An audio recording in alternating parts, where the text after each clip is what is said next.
Between the dawn of recorded history and 2005, roughly 5 exabytes of data and information were captured. Every 48 hours, we now create and capture 5 exabytes of information. Every 2 days, we create and capture the amount of information that existed for 4,000 years. Does anyone else feel like their inbox is getting a wee bit full? By the time Ivana wakes up, she is receiving 10 emails per minute from people she's never met before offering to help. And I don't mean just like, oh, like help, help, do you want like a high five and a hug?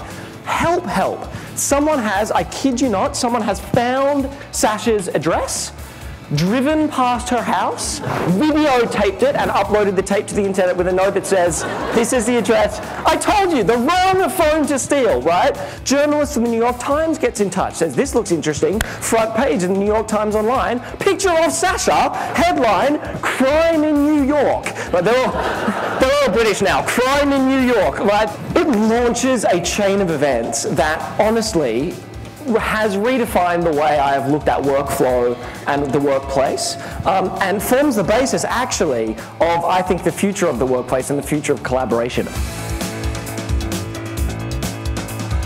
What you've got in that Ivana story is a whole lot of people with disparate, varying, almost non-overlapping areas of expertise, almost non-overlapping spheres of influence, coming together.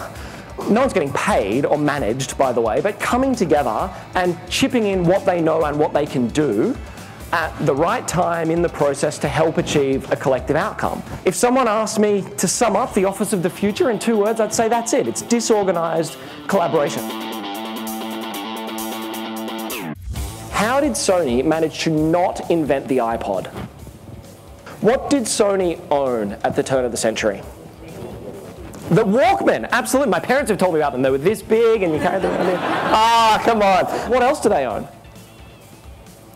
Everything is a correct answer, by the way, to this question, right? Music, they own distribution. You could walk into a Sony store and buy music. They had distribution channels, distribution partners.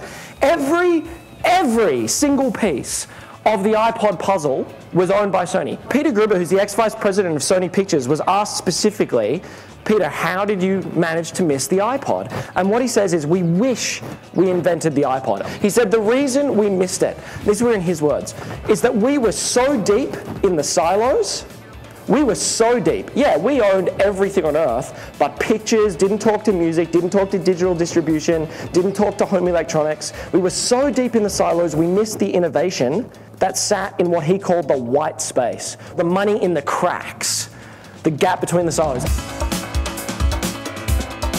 Like, if we all knew what we all knew as a business, we would be unstoppable. But we can't do that unless we capture all the information of value and then give people access to it. We need to find ways to create organizational value from individual brilliance. Capture, access, leverage is about transcending traditional business units, traditional geographical units, traditional silos, and not about doing away with them, right? Because they're there for management reasons and they lower the cost of operation. So it's not about destroying the business model, it's about overlaying on top of the business model an information architecture that lets people capture, access, and leverage information.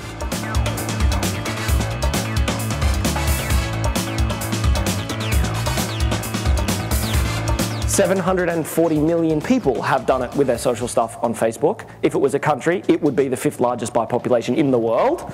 Also be a very young country full of people I don't trust to run a bath, let alone a country. But that's a story for another day.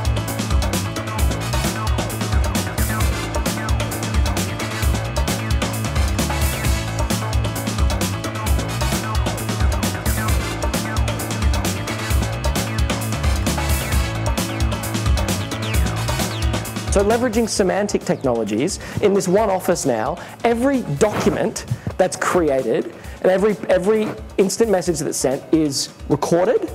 It's analyzed by semantic systems that look for meaning in the document and they apply tags and labels. And then when you're working, in real time, your computer is looking at what you're writing and it's checking it against things that other people have been working on to put in your way things that will help. Oh, you're writing a document on an airline pitch? Have you considered chatting to Jake? He's done the same thing recently. Oh, you're writing a new systems document. You know, we just created one in London. Like, this could really help. It's taking people out. So when I talk about the funky fringe, that's not just cute, cool stuff. Right? You're talking about optimizing businesses to the tune of tens to hundreds of millions of dollars.